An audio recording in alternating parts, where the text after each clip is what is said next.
कोटि ब्रह्मांडर ठाकुरଙ୍କ सेवारे एबे सर्वकनिष्ठ दैतापति श्रीअंश दास महापात्र बयस मात्र 6 मास 21 दिन।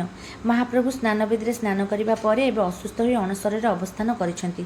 तांकर सुस्थता पई दैतापति सेवकଙ୍କ द्वारा गुप्त सेवा जारी रहिछि।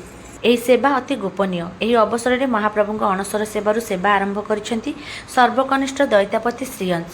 ଶ୍ରୀଅଂଶ ହେଉଛନ୍ତି ଦୋଳମଣ୍ଡପ ସାହିର ଭବାନୀ ପ୍ରସାଦ ଦାସ ମହାପାତ୍ରଙ୍କ ସାନ ଭାଇ ଶିବାନୀ ପ୍ରସାଦ ଦାସ ମହାପାତ୍ରଙ୍କ ପୁଅ। ଅଣସର ପିଣ୍ଡିରେ ବିଜେ ଶ୍ରୀଜୀଉଙ୍କୁ ପାଉଣା ଭେଟି ଦେବା ସହ ଚକଟା ଭୋଗ ସେବନ କରି ସର୍ବକନିଷ୍ଠ ଦୈତାପତି ସେବକର ମାନ୍ୟତା ପାଇଛନ୍ତି। ଶ୍ରୀଅଂଶ ମୁକୁଟା ପିନ୍ଧି ଦୈତାପତିଙ୍କ ବେଶରେ ଶ୍ରୀମନ୍ଦିରରେ ପ୍ରବେଶ ପରେ ଅଣସର ତାଟି ଦେଇ ଅଣସର ପିଣ୍ଡିରେ ବିଜେ ଠାକୁରଙ୍କ ନିକଟକୁ ଯାଇଥିଲେ। ସେଠାରେ ମହାପ୍ରଭୁଙ୍କୁ ଦର୍ଶନ କରିବା ସହ ନିଜ ହାତରେ ପାଉଣା ଭେଟି ଦେଇ ସେବା ସ୍ୱୀକାର କରିଥିଲେ। ମହାପ୍ରଭୁ ଅଣସର ଘରେ ଜ୍ୱରରେ ଅସୁସ୍ଥ ଥିବାରୁ ଗୁପ୍ତ ସେବା କରିବେ ସର୍ବକନିଷ୍ଠ ଦୈତାପତି ଶ୍ରୀଅଂଶ।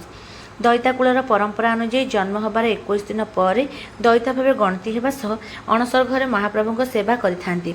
ଅଣସରର ପଞ୍ଚମୀ ତିଥି ଅର୍ଥାତ୍ ଫୁଲୁରି ତେଲ ଲାଗି ପରଦିନଠାରୁ ଏହି କୁନି ଦୈତାପତିମାନେ ମହାପ୍ରଭୁଙ୍କ ଗୁପ୍ତ ସେବାରେ ଯୋଗ ଦେଇଥାନ୍ତି। ଏତେ କମ୍ ବୟସରେ ମହାପ୍ରଭୁଙ୍କ ସେବା ପୂଜା ନୀତିକାନ୍ତି ବିଷୟରେ ଶ୍ରୀଅଂଶ ଅଜ୍ଞ ଥିଲେ ମଧ୍ୟ ଭବିଷ୍ୟତରେ ସମର୍ପଣ ମନୋଭାବ ନେଇ ମହାପ୍ରଭୁଙ୍କ ସେବା କରିବେ ବୋଲି କହିଛନ୍ତି ତାଙ୍କ ବଡ଼ ବାପା ଭବାନୀ ପ୍ରସାଦ ଦାସ ମହାପାତ୍ର।